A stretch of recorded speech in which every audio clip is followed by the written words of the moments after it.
Materi pertama, sejarah. A. Pengertian sejarah. Secara etimologis, sejarah berasal dari bahasa Arab yaitu syajaratun yang berarti pohon. Kata syajaratun kemudian diserap dalam bahasa Melayu menjadi syajarah dan bahasa Indonesia menyebutnya dengan sejarah.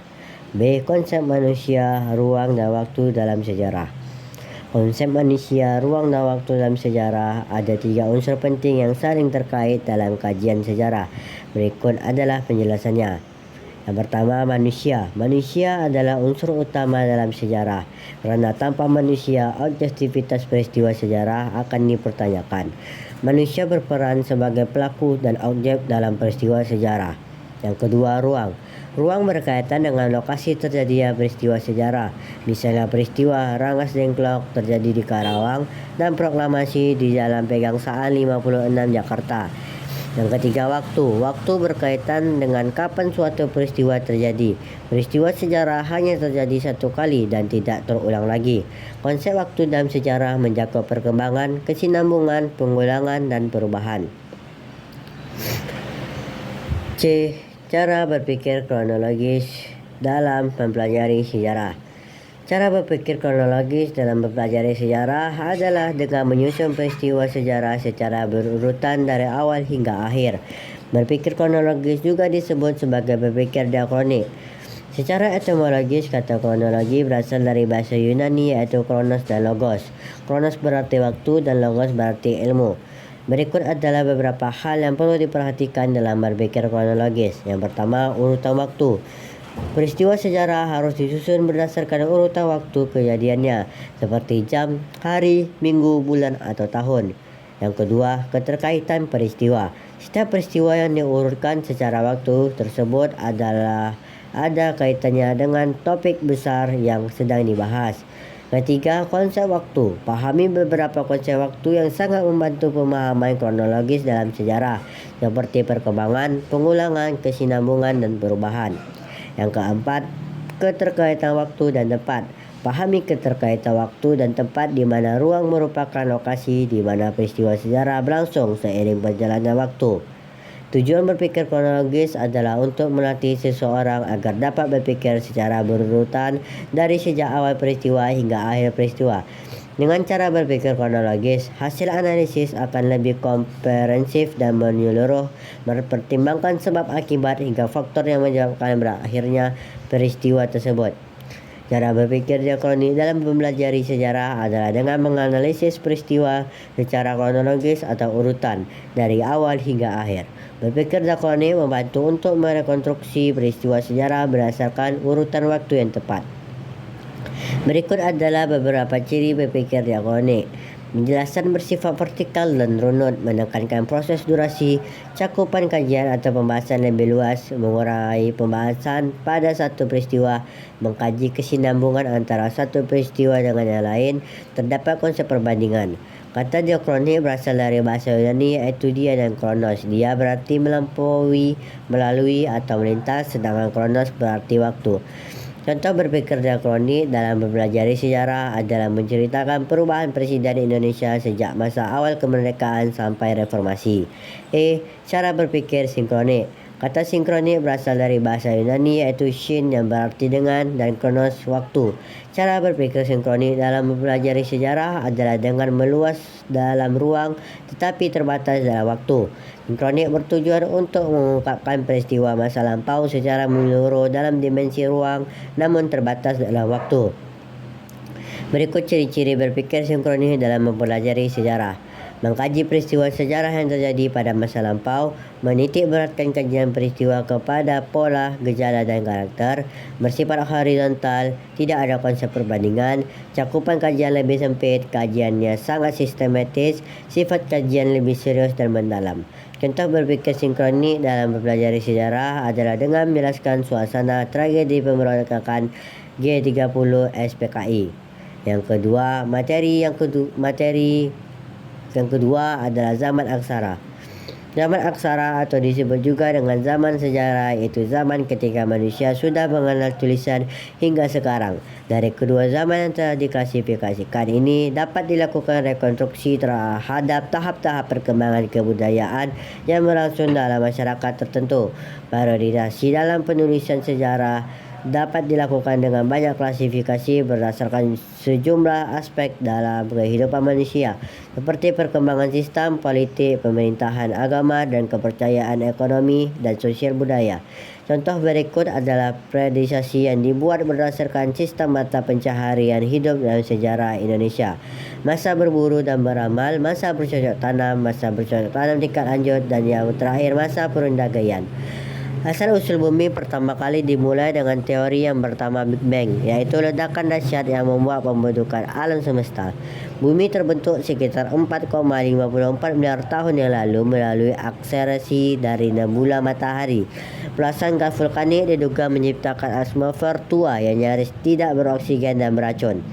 Sebagian besar permukaan bumi meleleh karena vulkanisme ekstrem dan sering bertabrakan dengan benda angkasa lain. Sebuah tabrakan besar diduga menyebabkan kemiringan sumbu bumi dan menghasilkan bulan. Seiring waktu, bumi mendingin dan membentuk kerak padat dan memungkinkan cairan tercipta di permukaannya. Bentuk kehidupan pertama muncul antara 2,8 dan 2,5 miliar tahun yang lalu. Kehidupan fotosintesis muncul sekitar 2 miliar tahun yang lalu dan memperkaya oksigen di atmosfer. Sebagian besar makhluk hidup masih berukuran kecil dan mikroskopis. Sampai akhirnya makhluk hidup multiseluler kompleks mulai lahir sekitar 580 juta tahun yang lalu. Pada periode Kambrium, bumi mengalami diversifikasi film besar-besaran yang sangat cepat. Kepulauan Indonesia terbentuk akibat pergerakan lempeng tektonik yang terjadi pada masa Mesozoikum sekitar 65 juta tahun yang lalu. Lempeng Indo-Australia di bagian selatan, lempeng Eurasia di bagian utara, lempeng Pasifik di bagian timur. Pergerakan lempeng tektonik tersebut menyebabkan benua Eurasia terpecah-pecah menjadi pulau-pulau dan benua Australia juga terpecah menjadi pulau-pulau. Sebagian benua Eurasia bergerak ke selatan menjadi Pulau Sumatera, Jawa, Kalimantan, Nusa Tenggara Barat, dan Pulau Banda. Sementara itu, bagian utara benua Australia bergerak membentuk Pulau Timor, Kepulauan Nusa Tenggara Timur, dan sebagian Maluku Tenggara. Indonesia merupakan negara kepulauan terbesar di dunia. Letaknya yang berada di persilangan antara dua benua dan dua samudera, yaitu benua Asia dan benua Australia, serta Samudera Hindia dan Samudera Pasifik, membuat Indonesia memiliki posisi strategis. Corak kehidupan dan hasil budaya manusia pada masa praaksara di Indonesia adalah corak kehidupan.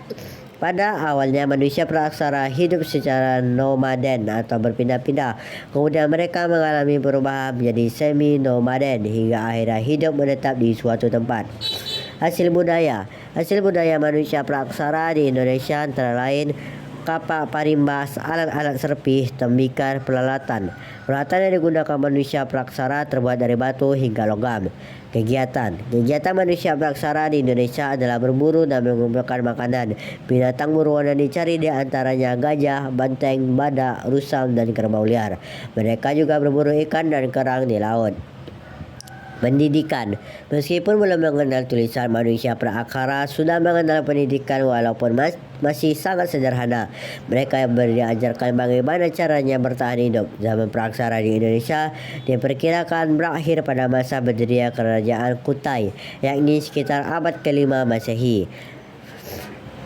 Yang pertama, Meganthropus adalah manusia purba tertua yang pernah ditemukan di Indonesia. Fosil yang pertama kali ditemukan oleh GHL von Koeningwarth di situs Sangiran, Jawa Tengah pada tahun 1936 sampai 1941. Fosil yang ditemukan berupa rahang bawah dan atas. Meganthropus memiliki ciri-ciri sebagai berikut. 1. Badan tegap. 2. Rahang besar dan kuat. 3. Bentuk muka masif. 4. Tulang pipi tebal. 5. Kening menonjol. 6. Bagian belakang kepala menonjol. Meganthropus diperkirakan hidup pada zaman batu tua atau Platinikum sekitar 1 juta sampai 2 juta tahun yang lalu. Nama Meganthropus berasal dari kata mega yang artinya besar, anthropos artinya manusia, paleo berarti tua, dan javanicus yang berarti Jawa. Yang kedua, Pithecanthropus. Pithecanthropus erectus adalah manusia purba yang berarti manusia kera yang berjalan tegak. Nama ini berasal dari bahasa Yunani yaitu Pithecanthropus yang artinya kera, Anthropus yang berarti manusia, dan Erectus yang berarti tegak. Pithecanthropus erectus merupakan manusia purba yang pertama kali ditemukan di Indonesia, tepatnya di Desa Tinggil, Ngawi, Jawa Timur pada tahun 1891.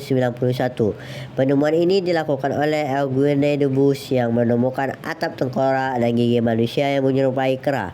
Kemudian diikuti dengan penemuan tulang paha pada tahun 1892. Ciri-ciri Pithecanthropus erectus di antaranya berbadan tegap, alat pengunjang kuat, berjalan tegak, tinggi badan berkisar antara 165 sampai 170 cm, berat badan kurang dari 100 kg, volume otak sekitar 900 cc, rahang yang menonjol ke depan. Pithecanthropus erectus diperkirakan hidup pada masa Pleistosen awal, tengah, dan akhir, atau sekitar 1,5 juta tahun yang lalu. Fosil ini dianggap sebagai the missing link atau mata rantai yang hilang antara perkembangan kera dan manusia. Yang ketiga, Homo terbagi 3 jenis, yaitu 1. Homo wajakensis merupakan salah satu jenis Homo sapien yang ditemukan di Indonesia. Manusia purba jenis ini ditemukan pertama kali oleh B. de van Rietkotten pada 1889 di Desa Wajak, Tulang Agung, Jawa Timur. Fosil yang ditemukan berupa tengkorak, fragmen rahang bawah, dan beberapa ruas tulang leher. Yang kedua, Homo soloensis. Homo soloensis ditemukan di Sangiran, Jawa Tengah pada tahun 1931 sampai 1933 oleh Terhar Oppenroth dan Gustav Heinrich von Koenigwitz. Mereka diperkirakan hidup sekitar 300.000 hingga 900.000 tahun yang lalu. Berikut adalah beberapa ciri Homo soloensis. Memiliki volume otak yang cukup besar, berkisar antara 1013 sampai 1251 cc. Tinggi badan berkisar antara 130 sampai 210 cm. Berat badan berkisar antara 30 sampai 150 kg. Bagian belakang tengkorak membulat dan tinggi. Otot-otot di bagian tengkuk menyusut, alat penguja menyusut sehingga gigi dan tulang rahang menjadi kecil. Wajah dan hidung yang lebar, dahi dan mulut masih menonjol namun tidak seperti Pithecanthropus. Struktur tulang wajah tidak mirip dengan manusia kera. 3. Homo floresiensis. Homo floresiensis ditemukan di situs Liang Bua, Kabupaten Manggarai, Flores pada tahun 2003. Penemuan ini menggemparkan dunia arkeologi dan menimbulkan kontroversi. Homo floresiensis memiliki ciri-ciri fisik sebagai berikut: tinggi badan sekitar 1 cm, berat badan sekitar 30 kg, tengkorak kepala kecil dan memanjang, dahi sempit dan tidak menonjol, tulang rahang menonjol, dagu tidak menonjol, tonjolan alis menonjol, volume otak sekitar 380 cc, kaki besar dan datar, tulang pergelangan tangan berbeda dengan manusia modern. Sekian dari saya. Terima kasih.